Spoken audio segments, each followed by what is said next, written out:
Buen día traders, habla Nino Di Russo y es lunes 2 de octubre del 2023, son las 5:07 AM en Chandler, Phoenix, Arizona, las 9:07 AM en Buenos Aires, falta 1 hora 23 minutos para la apertura de los mercados. Vamos a analizar el briefing de hoy, revisando el cierre de los mercados el pasado viernes, comenzando con la volatilidad que subió el 1,04%, instalándose en 17.52, un valor claramente de incertidumbre, que cerró arriba de la EMA 8, con lo cual alcista, aunque debajo de la SMA de 200, en un proceso que por ahora es de dead cross en el largo plazo. De todas maneras, es muy elevada esta volatilidad y habla de la inquietud manifiesta en la que quedaron los mercados. En ese sentido, el put-call ratio cerró en 1,04, lo cual significa que el mercado tiene un sesgo generalmente bajista. En lo que se refiere a la cantidad de empresas que quedaron arriba del promedio ponderado de 50, fíjense que está en el 26%, es considerablemente bajo como para pensar en la posibilidad de un relief rally. Además, coincide con el hecho que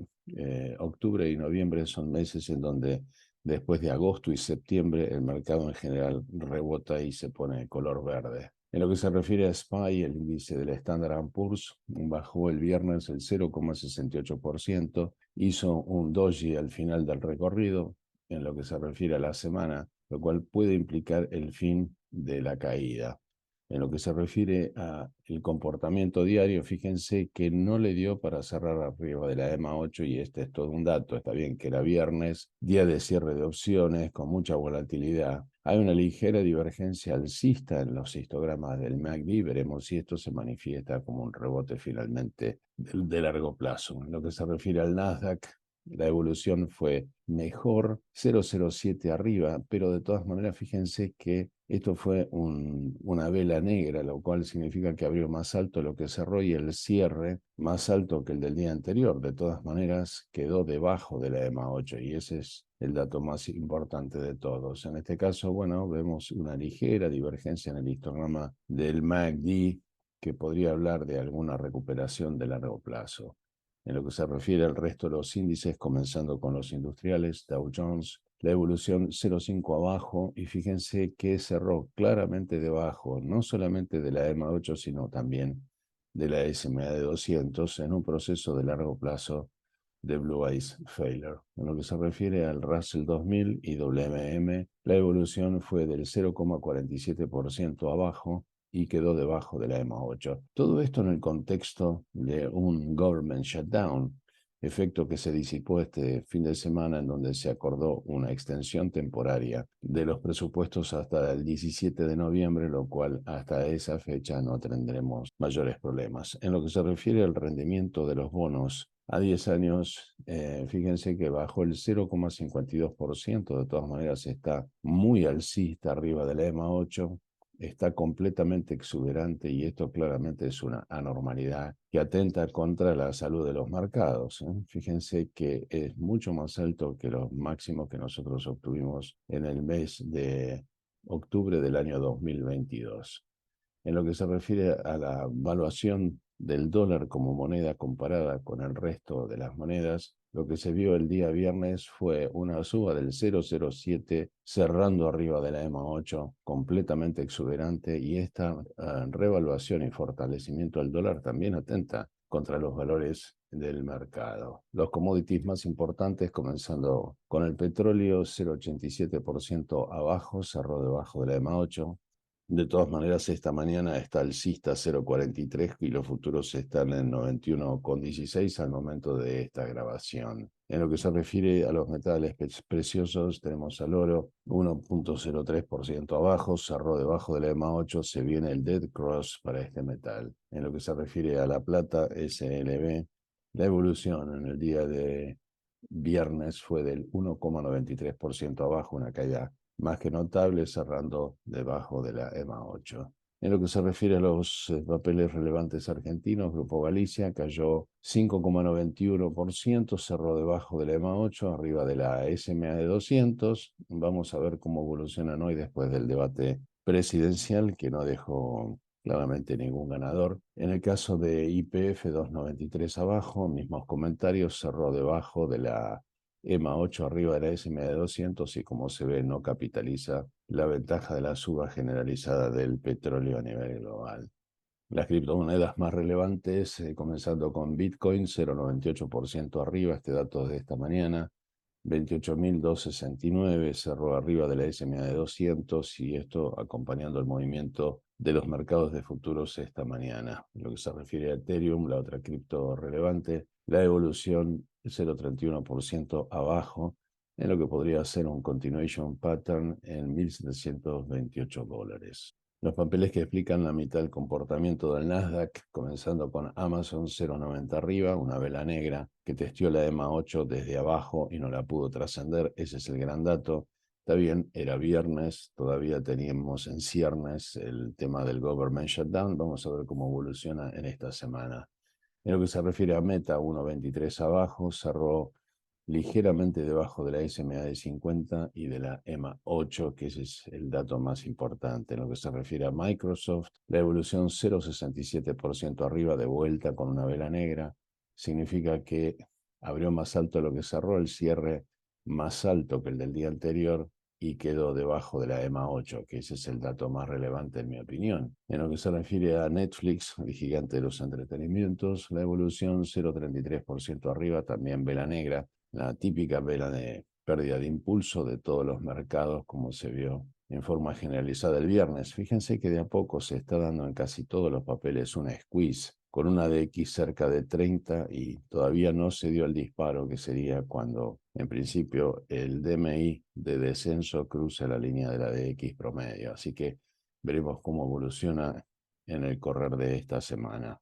En lo que se refiere a Google, la evolución 1,10 abajo, cerrando debajo del EMA 8 y debajo de la SMA de 50. En lo que se refiere a Apple, el otro gigante, 0,3% alcista, también vela negra, cerró debajo de la EMA 8 y ese es el dato de la fragilidad debajo de la SMA de 50, que fíjense cómo se ha curvado. De todas maneras, se están haciendo también un squeeze en este papel con una DX que ya también está bastante elevado como para encender un relief rally. En lo que se refiere a Tesla, el gigante de los autos eléctricos, 1,56% arriba, cerró arriba de la EMA 8, arriba de la SMA de 50, y de a poco, fíjense, el DMI de descenso probablemente cruce el de ascenso, cediéndole el control. En lo que se refiere al resto de los autos eléctricos del sector, tenemos a Lucid, 1,08 arriba, fíjense que está claramente arriba de la EMA 8, tratando de encender alguna suerte de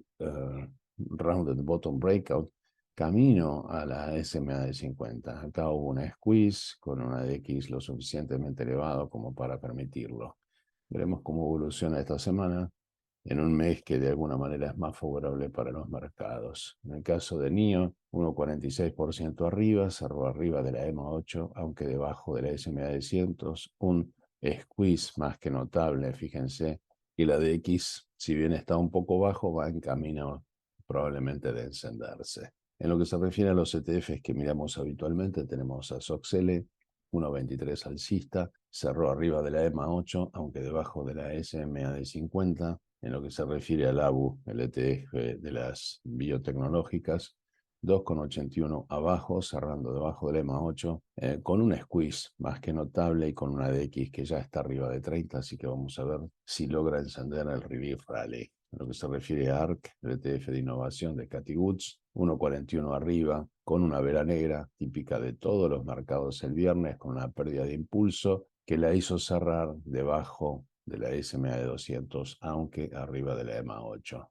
En lo que se refiere a Macy's, los department stores tan famosos, un doji, 1,49% alcista, fíjense que está haciendo de a poquito un rounded bottom camino a la SMA de 50 con un squeeze tremendo, con una DX altísimo, con lo cual tiene las condiciones para poder encender el relief rally. De todas maneras, todavía no está confirmado hasta que se logre el cruce del DMI de ascenso con el de descenso.